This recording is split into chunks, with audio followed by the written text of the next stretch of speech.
जिनके चेहरे की ज़ियारत हम कल तक करते थे, आज वो शख्सियत हमारे दरमियान से गुजर चुकी।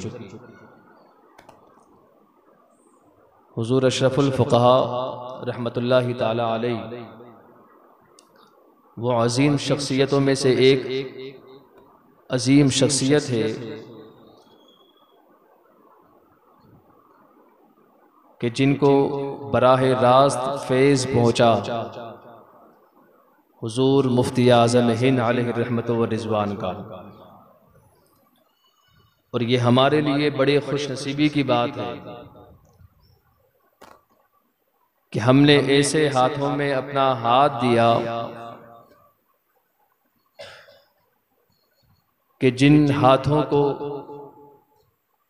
पकड़कर आगे ले जाने वाली ज़ात मुफ्ती आज़म हिंद अलैहि रहमत व रिज़वान की है। हुजूर मुफ्ती आज़म हिंद अलैहि रहमत व रिज़वान के अजिल्ला खुलफा में से, बड़े बड़े खलीफाओं में से एक खलीफा का नाम हुजूर अशरफुल फ़ुक़हा है। कहते ना, लोग जब अपनी आंखों से देखते, अपने दरमियान में रहते हैं तो फिर उनकी कदर व कीमत नहीं होती, लेकिन जब वो चले जाते हैं तब लोग समझते हैं कि हाँ, हमने किसे खो दिया। बड़ा अफसोस इस बात का रहा कि हम उनके ऐसी खिदमत ना कर सके जैसी खिदमत उनकी करनी चाहिए। हुजूर अशरफुल फ़ुक़हा, जैसा कि हम सब जानते हैं आपके मिजाज से, कि आप कैसा मिजाज रखते थे और शरीयत के कैसे पाबंद थे। फिर चाहे वो अकेले कमरे में हो या मजमे के सामने स्टेज पर हो, कोई काम अगर खिलाफ शरा अगर हुजूर अशरफुल फ़ुक़हा देख ले तो फिर सामने वाले को अच्छा लगे या बुरा, आप बराह रास्त डायरेक्ट उनकी इस्लाह फरमा दिया करते। कई मर्तबा मेरे साथ भी ऐसा हुआ, आप बरजस्ता, मैं तो बहुत छोटा हूं, उनकी जूतियों के जर्रे बराबर भी नहीं, अगर कोई बड़ा भी होता, खिलाफ शरा अगर कोई काम करता तो आप डायरेक्ट रोक देते। हम ये समझते हैं कि हाँ, हमने देखा एक शख्सियत थी हुजूर अशरफुल फ़ुक़हा। अशरफुल फ़ुक़हा का मतलब समझते हैं, अशरफ और फिर फ़ुक़हा। ये फ़ुक़हा बहुवचन है, फ़क़ीह का, फ़क़ीह एक वचन है और फ़ुक़हा बहुवचन है। अशरफ है वो किस चीज के? अशरफुल फ़ुक़हा, फ़क़ीहों में अशरफ जिसे कहा जाता है वो हुजूर अल्लामा मुफ्ती मोहम्मद मुजीब अशरफ अलैहि रहमा के ज़ात, अशरफुल फ़ुक़हा। अल्लाहु अकबर। हमने ऐसे के हाथ में अपना हाथ दिया और ये हमारे लिए बड़ी खुशनसीबी की बात है। आज अगरचे हम उस कदर कीमत को नहीं समझते, लेकिन हमारे आने वाली नस्ल इस बात को जानेगी और हम उन्हें फख्र से कहेंगे कि हाँ, हमने उन्हें देखा है और उनके हाथ में अपना हाथ दिया। हमारी नस्लों को हम कहेंगे इंशाअल्लाह। और फिर हमारी नस्लें जो होगी ना, वो कहेगी काश हम भी देखते, जैसे आज हम तरसते हैं हुजूर मुफ्ती आज़म हिंद के दीदार के लिए। हमने तो देखा नहीं, लेकिन अगर हुजूर मुफ्ती आज़म हिंद का दीदार करना होता, उनकी झलक और नूरानियत देखनी होती तो हुजूर अशरफुल फ़ुक़हा को देख ले, क्योंकि वो जमाल आप में था, वो नूरानियत आप में थी। अल्लाहु अकबर। और हुजूर मुफ्ती आज़म हिंद ने आपको खलीफा बनाया, मगर ऐसा नहीं कि ऐसे ही बस खलीफा बना दिया, नहीं। हुजूर मुफ्ती आज़म हिंद भी बड़े सख्त थे इस मामले में, किसी को खिलाफत नहीं देते थे। कुछ लोग आए थे आपकी खिदमत में खिलाफत लेने के लिए। हुजूर अशरफुल फ़ुक़हा खुद फरमाते हैं, आए थे कुछ हुजूर मुफ्ती आज़म हिंद की बारगाह में खिलाफत लेने के लिए कि हुजूर हमें कुछ अता कर दीजिए, खिलाफत से नवाज दीजिए। हुजूर अशरफुल फ़ुक़हा अलैहि रहमा वो कहते हैं कि मैं उस वक्त हुजूर मुफ्ती आज़म हिंद के सर में तेल लगा रहा था, ये खिदमत का शर्फ आपको मिला। कभी कभी कुछ लोग यूं समझते हैं कि खादिम ही तो था, जूतियां तो उठाता था और क्या करता था। लेकिन कभी अल्लाह के वली की नजर एक ऐसी भी पड़ जाती है ना, जो अच्छे अच्छे बड़ों को नहीं मिलती, जूतियां सीधी करने वालों को मिल जाया करती। आप सर में तेल लगा रहे हैं, खिलाफत मांगने वाले सामने खड़े थे, जैसे ही आपकी बारगाह में यह अरीजा पेश किया गया कि खिलाफत अता कीजिए, तो आपने कहा आपको मैं खिलाफत दूं? नहीं, खिलाफत में ऐसे नहीं देता, और हर किसी को ऐसे खिलाफत बांटते नहीं फिरता मैं। आपने फौरन पीछे देखा और हुजूर अशरफुल फुकहा को आगे कहा, आगे आ जाओ। कहा वजू है? कहा जी वजू। कहा बैठ जाओ। आपने उसी वक्त उन्हें खिलाफत अता फरमा दी। यहां तो कहा नहीं कहा, अरीजा तो पेश नहीं किया गया था कि आप मुझे खिलाफत से नवाजे, नहीं। एक वली समझता है कि देना किसे है और अमानत किसके सुपुर्द करनी है। और हुजूर मुफ्ती आजम हिंद अपने वक्त के कुतुब हैं। कौन है? अपने वक्त के कुतुब हैं। वो खिलाफत अता कर रहे हैं बगैर मांगे हुजूर अशरफुल फुकहा को। तो जिसकी नजर ने देखा हुजूर अशरफुल फुकहा में है क्या, ये आज मुजीब अशरफ है, लेकिन आगे चलकर लोग इन्हें अशरफुल फुकहा कहेंगे, उन्हें खिलाफत अता की। अल्लाहु अकबर। जिसकी सनद पर एक तरफ अगर दस्तखत मुफ्ती आजम हिंद की हो तो दूसरी तरफ मुहद्दिस आजम हिंद की, जिसके फतवे पर उनके उस्ताजों को नाज हो, जिनके हदीस पढ़ने पर उनके उस्ताजों को नाज हो, तो समझें कि ये कोई मामूली शख्सियत नहीं है। ऐसे बहुत कम होते हैं कि शागिर्द पर नाज होता है उस्ताजों को। अल्लाहु अकबर। ऐसी शख्सियत थी हुजूर अशरफुल फुकहा अलैहि रहमत। और शरीयत के ऐसे पाबंद। एक मर्तबा में खुद साथ में था, सफर में थे, मैं रात में 3 बजे हम ट्रेन में बैठे, और ये सोच कर बैठा मैं, रात में जब लेटा मैं, तो ये सोच कर मैं लेटा कि मैं सुबह जल्दी उठूंगा नमाज में, और मैं उठकर हजरत को जगा दूंगा। मैं ये सोच कर सोया, लेकिन मुझे पता नहीं था उस वक्त कि मैं क्या सोच रहा हूं। अल्लाहु अकबर। रात में 3 बजे ट्रेन आई, हम बैठे, और सुबह 7:30 या 8 बजे के करीब हमें अपनी मंजिल तक पहुंचना था।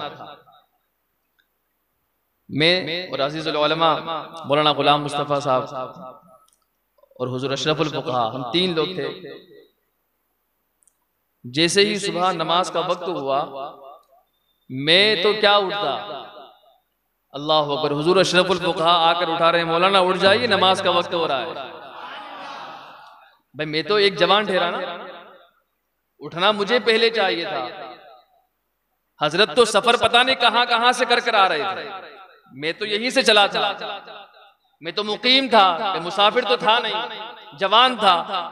आप पर ज़ईफ़ी भी, सफर की थकान भी। रात में 3 बजे जब मैं सो रहा हूं, उस वक्त आप वजीफा पढ़ रहे हैं। सो नहीं रहे थे, क्या कर रहे थे? दलाइल खैरात का विर्द कर रहे थे आप वजीफा पढ़ रहे थे। और मैं ये सोच कर सो रहा हूं कि सुबह मैं उठाऊंगा, लेकिन सुबह जब होती है तो आप मुझे उठाते हैं। अल्लाहु अकबर। ऐसा नहीं कि वो बड़े हैं तो मैं छोटा हूं तो वो मुझे उठाना है, नहीं। जहां शरीयत की बात आती है, नमाज का मसला होता है, तो आप बरजस्ता, किसी को कुछ करने की और कहने की जरूरत नहीं, बस मुसल्ला बिछाया और शुरू हो गए। फिर कौन आए और कौन बाएं। आप शरीयत के ऐसे पाबंद थे। अल्हम्दुलिल्लाह हमने ऐसे पीरे कामिल के हाथ में अपना हाथ दिया, और ये हमारे लिए बड़े फख्र की बात। देखें अल्लाह तबारक व तआला का करना भी कैसे हो। आप गए भी तो हज के महीने में, और उन अय्याम में गए कि जिन अय्याम में हाजिरी रोजे रसूल की हुआ करती थी, और कुर्ब भी देखें आप, क्योंकि इशारा भी तो वहीं से हुआ था।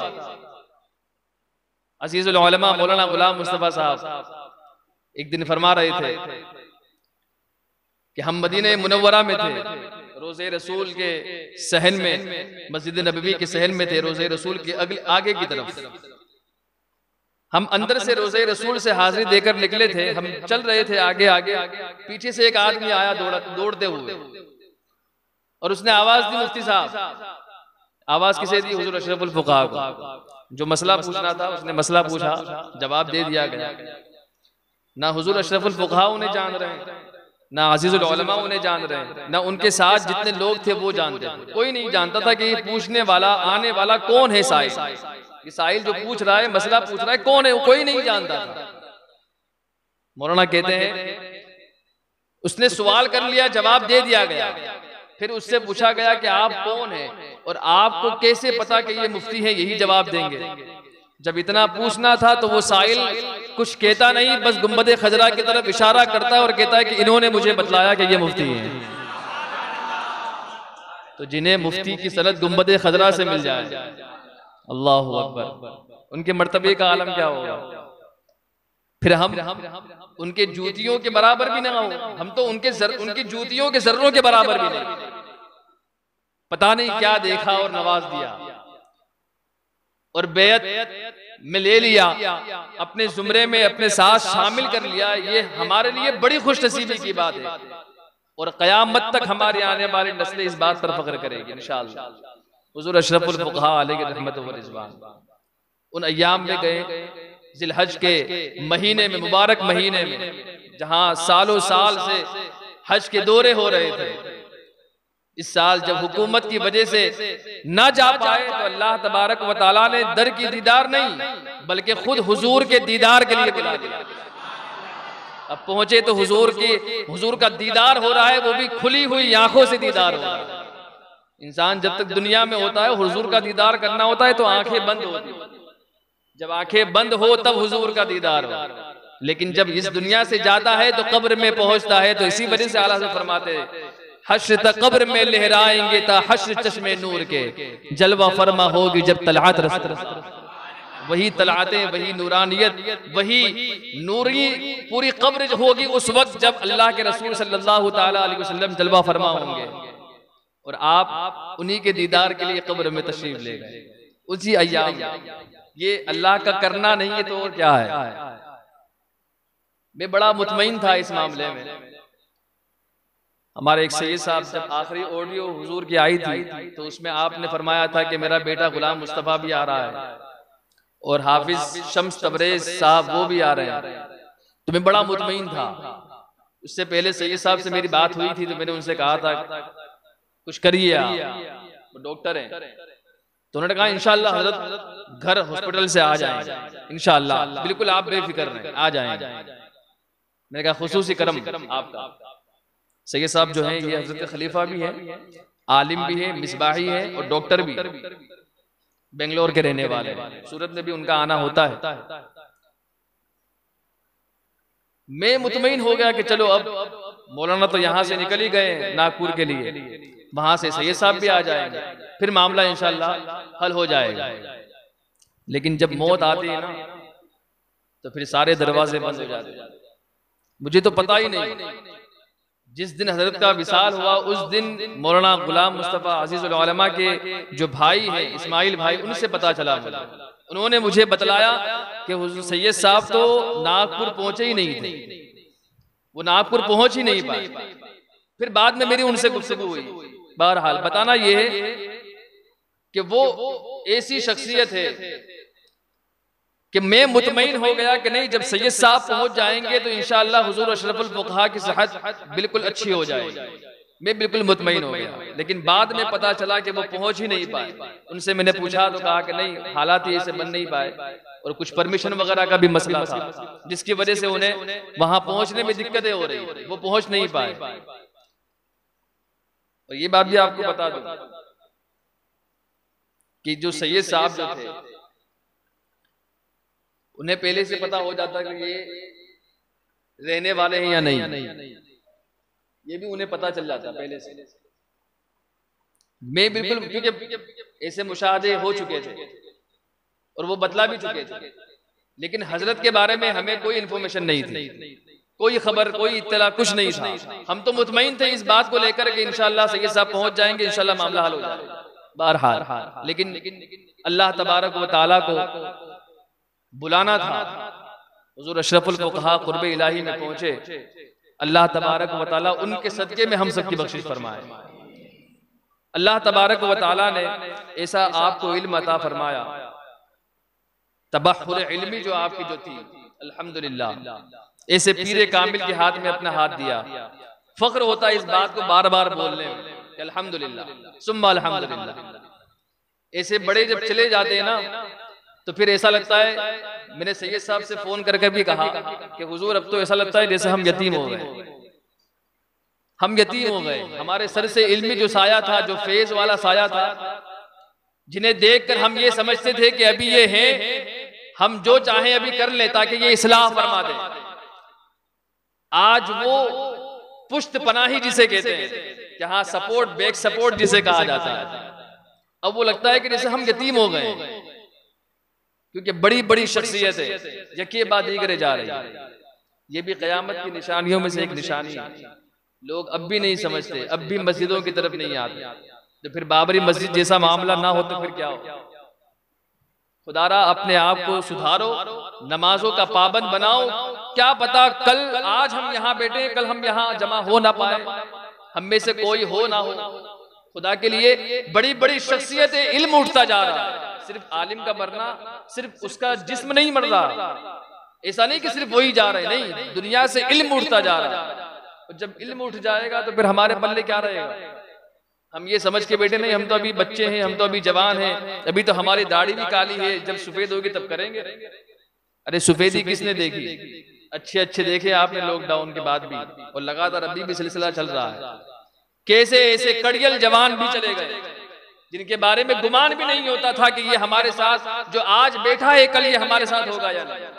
ऐसे कितने जा चुके हैं, फिर भी हमारे लोग अब भी गफलत में सोए हुए हैं।